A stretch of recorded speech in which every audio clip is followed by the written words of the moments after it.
What if I told you there was a simple way to transform your Sundays and holidays from empty, dreary days into moments of true connection and fulfillment? Have you ever noticed how these special days, which should be filled with rest and joy, often become the hardest days of the week? Especially as we reach our 60s and beyond, Sundays and holidays can seem like an endless stretch, filled with silence and a sense that the world has stopped. Around us, loneliness these days isn't just about being physically alone. It's about feeling like we've lost our connection with the world, with other people, and even with ourselves. While everyone else seems to be busy with their families and commitments, we sit there staring out the window hoping that time will pass by faster. But here's the truth that few people tell you. You have the power to change this reality completely. In this video, I'm going to share with you 7 powerful strategies that have already transformed the lives of thousands of people who were facing exactly the same problem as you. These aren't complicated theories or impossible to apply solutions. They're practical techniques, tested and approved by those who truly understand what it's like to feel the weight of loneliness on these special days. If you keep doing what you've always done, your Sundays and holidays will continue to be the same. But if you stick with me until the end of this video, you'll discover not only how to beat loneliness, but also how to make these days your favorite days of the week. And there's a specific technique which I'll reveal in tip number 5 that works even when you think you've tried everything. Tip 1. Create special routines for these days.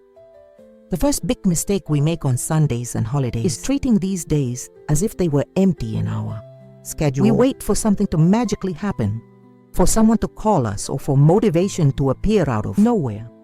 But the truth is that the most satisfying days are those that we plan with care and intention. When we don't have a structure for these special days, our minds tend to focus on what's missing, on the silence of the phone, on the lack of commitments. It's as if we're in an emotional limbo, waiting for life to happen to us. Instead of making life happen, this lack of planned activities is fertile ground for negative thoughts and for that feeling that we're being forgotten by the world. The solution is to create special routines that are different from other days of the week, but that have structure and purpose. For example, you could establish that every Sunday morning will be your time to take care of your plants, make a special coffee, and listen to your favorite music. Or that every Monday on a holiday you will dedicate to organizing old photo albums, reliving good memories, and maybe even getting in touch with the people in those images. The secret is not to create a busy schedule, but to have anchor points in your day. Moments that you can look forward to the night before, when you know that tomorrow morning you will make that cake you love, or that you will dedicate the afternoon to that hobby that brings you pleasure. The day takes on meaning before it even begins. These special routines work like little gifts you give yourself. They create positive expectations, and most importantly, they take you out of the passive position of waiting for something to happen. You become the protagonist of your own Sunday or holiday, and this completely changes the energy of those days. Tip 2. Connect with nature your way. Many people think that connecting with nature means hiking impossible trails or doing activities that require a lot of physical effort. But the truth is that nature offers incredible benefits, even in small interactions that fit perfectly into our routine and physical limitations. The problem of loneliness on Sundays and holidays is often related to the fact that we are stuck indoors, breathing the same air, seeing the same walls, feeling that the outside world is distant and inaccessible. This feeling of confinement feeds negative thoughts and intensifies the perception of isolation. Nature has a unique power to reconnect us with something bigger than ourselves. It doesn't have to be anything grand. It could be simply sitting in the backyard or on the porch and watching the birds, paying attention to the sounds around you, feeling the wind on your face. If you live in an apartment, it could be tending to plants on the windowsill, creating a small garden in pots, or even just opening the window and consciously breathing in the air that comes in. From outside, a very powerful practice is to establish a daily moment of contemplation of nature, even if it is just for 15 minutes. This could be watching the sunrise or sunset, following the changes in the sky throughout the day, or simply sitting outside doing nothing but being present. These moments act as a natural meditation that calms the mind and reduces anxiety. If your physical condition allows it, a slow walk around the block, a visit to the nearest park, or even watering the plants on the sidewalk can become sacred rituals of your Sundays. What matters is not the intensity of the activity, but the quality of the connection you establish with the natural environment. This practice brings immediate benefits. It reduces stress, improves mood, reduces feelings of isolation, and creates a broader perspective on life. When we connect with nature, we remember that we are part of something much bigger, and this naturally reduces loneliness. Tip 3. Turn cooking into an act of self-love. When we are alone, especially on Sundays and holidays, it is common to fall into the trap of not cooking properly for ourselves. We eat anything without care or affection, as if we do not deserve a meal prepared with care. But this attitude only reinforces feelings of personal neglect and loneliness. The act of cooking for yourself with dedication is one of the most powerful ways to demonstrate self-love and create moments of pleasure, even when you are alone. We are not talking about complicated recipes or elaborate dishes that require a lot of work. We are talking about choosing ingredients that you like, dedicating time to preparing something tasty, and most importantly, making this moment a pleasurable experience. Making cooking a Sunday and holiday ritual can start with something simple, preparing a special breakfast, different from what you make on other days. It could be a piece of fruit cut with care, a warm piece of bread, or a natural juice. The important thing is the intention and presence that you put into the process. Many people find that researching recipes, planning what they are going to cook, and then executing that plan becomes a positive and productive activity for their minds. You can choose a day of the week to plan what you are going to cook next Sunday. Make a special shopping list, and even turn going to the grocery store into a time of positive anticipation. Magic happens when you realize that you are creating something good for yourself, using your own hands, your knowledge, and your creativity. This process awakens a sense of purpose and fulfillment that directly combats the feeling of emptiness that often accompanies lonely days. Furthermore, cooking activates all of our senses. The aromas, textures, colors, and flavors create a rich experience that keeps us present in the present moment, pushing away negative thoughts about loneliness or sadness. And when you sit down to eat something you have lovingly prepared, you are literally nourishing yourself not only physically, but emotionally as well. Now, before we continue with the next tips that will revolutionize your Sundays and holidays, I have a special request for you. If these strategies are making sense and you want to continue receiving content that truly transforms lives, subscribe to the channel and activate the bell so you don't miss any new videos. And in the comments, tell me where you're watching from. I love knowing that people from different places are connecting through these messages of hope and transformation. Tip 4. Cultivate meaningful virtual connections. Many people in our generation still have resistance or difficulty with technology, but the truth is that it can be our greatest ally in combating loneliness. We're not talking about spending hours browsing without purpose, but about using technology intelligently to create real and meaningful connections. The most common mistake is to think that a virtual connection is not a real connection. But think about it this way. When you talk to someone on the phone, you are physically separated, but the emotional connection is real, isn't it? The same goes for video calls, audio messages, or even well-written written messages. What matters is the quality of the interaction, not necessarily being in the same physical space. One very effective strategy is to create a list of people you would like to keep in touch with on a more regular basis and establish a simple system of communication. For example, every Sunday you could send a loving message to a different person on your list asking how they are doing, sharing something good that happened during your week, or simply letting them know that you are thinking of them. You can also join online groups related to your interests. There are online communities for just about anything: cooking, gardening, crafts, reading, music, spirituality. In these spaces, you can share experiences, learn new things, and even develop genuine friendships with people who have similar interests to you. Another great way to reconnect with people from your past is to use technology. Old co-workers, neighbors who have moved away, distant relatives. Often a simple message can rekindle connections that were just dormant, not dead. The immediate benefit of these virtual connections is a sense of belonging and relevance. When you stay in regular contact with others, even if it's just through text messages, you feel like you're part of their lives and they feel like they're part of yours.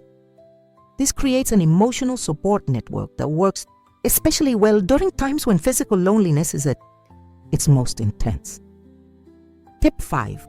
Volunteer your way. Here is the special technique I promised at the beginning of the video: volunteering adapted to your possibilities and limitations. Many people think that volunteering means leaving home, having strict commitments, or doing activities that require a lot of physical effort. But there are ways to help other people and contribute to the world that fit perfectly into your reality. Loneliness is often compounded by feelings of worthlessness. The feeling that we are no longer needed or that our life experience is of no value to others. Volunteering, even on a small scale, directly combats these feelings because it puts us in a position of contribution and relevance. You can start by offering to help elderly neighbors who are struggling more than you are. This could mean shopping for someone, preparing an extra meal to share, or simply offering to help someone who is going through a difficult time over the phone. These small acts can have a huge impact on the lives of those who receive them and on yours as well. If you have specific skills, you can volunteer them. Do you know how to sew? You can teach someone or do small repairs for people in the community. Do you have professional experience? You can mentor younger people who are just starting out in their careers, even if it's just through occasional conversation. There are also organizations that need volunteers for activities that can be done from home, such as making telephone contact with vulnerable people, organizing donations, or even helping with simple administrative tasks. The transformative power of volunteering lies in the fact that it completely shifts the focus of our attention. Instead of dwelling on what we lack, what we have lost, or how lonely we are, we begin to focus on what we can offer, what we are still capable of doing, and the positive difference we can make in the lives of others. When you help someone, especially on Sundays and holidays, that used to be hard. Those days take on a whole new purpose. You go to bed knowing that you made a difference in someone's life, and that creates a sense of connection that you can't get in any other way.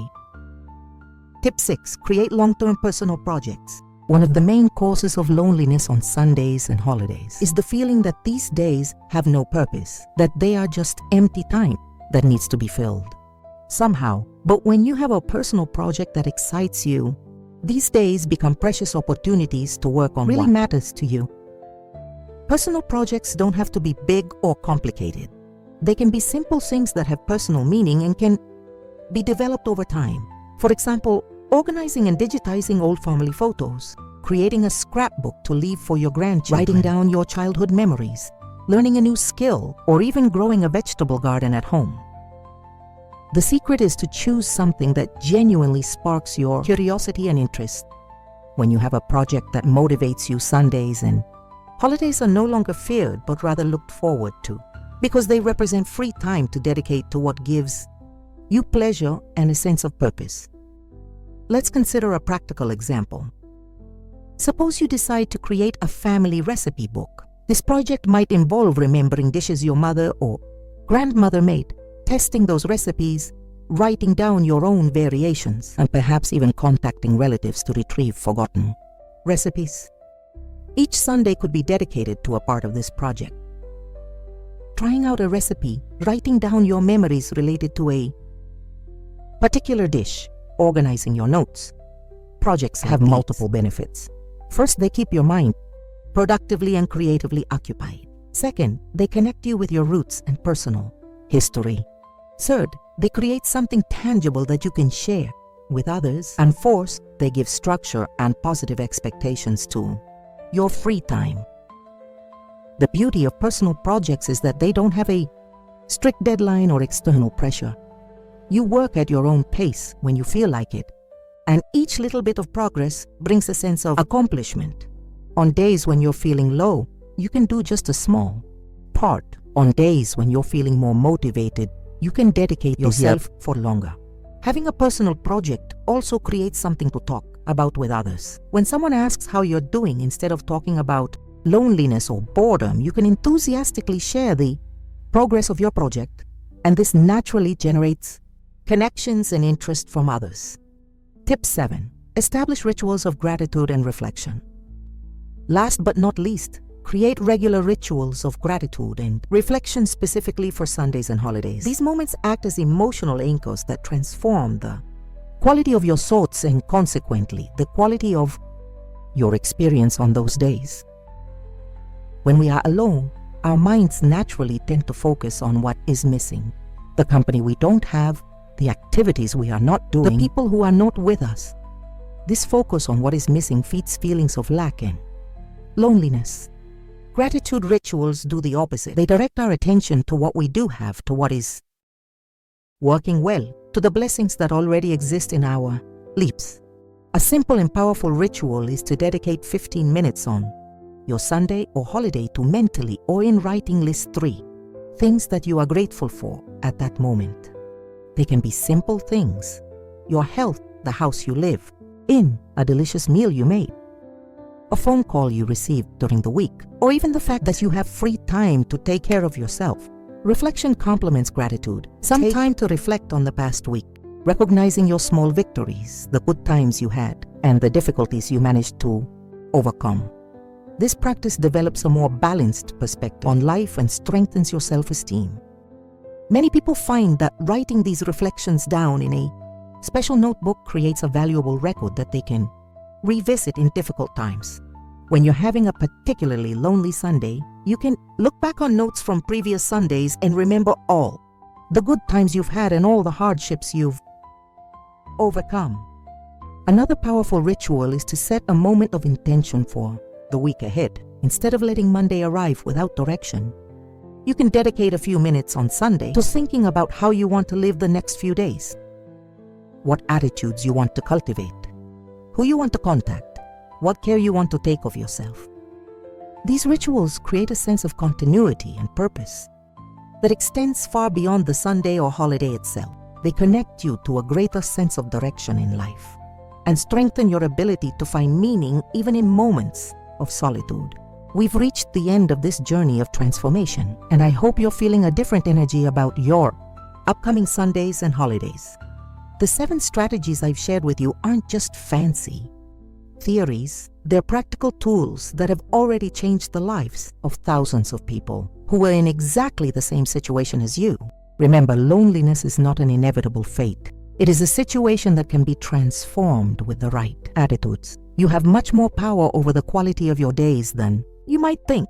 Each of these tips can be adapted to your reality, your limitations, and your personal preferences. The most important thing is to get started. Choose 1 or 2 of these strategies that make the most sense to you and start implementing them next Sunday. You don't have to do it all at once. Small, consistent changes create lasting transformations. Your Sundays and holidays can become the most special days of your week, days that you look forward to with great anticipation, days that nourish you emotionally and spiritually. You deserve to live each day of your life with purpose, connection, and joy, regardless of whether you are with someone or not. Now I want to hear from you. Which of these strategies will you try first? What change do you most want to see on your Sundays and holidays? Share your answer in the comments, because your experience can inspire others who are going through the same situation. Together we are always stronger.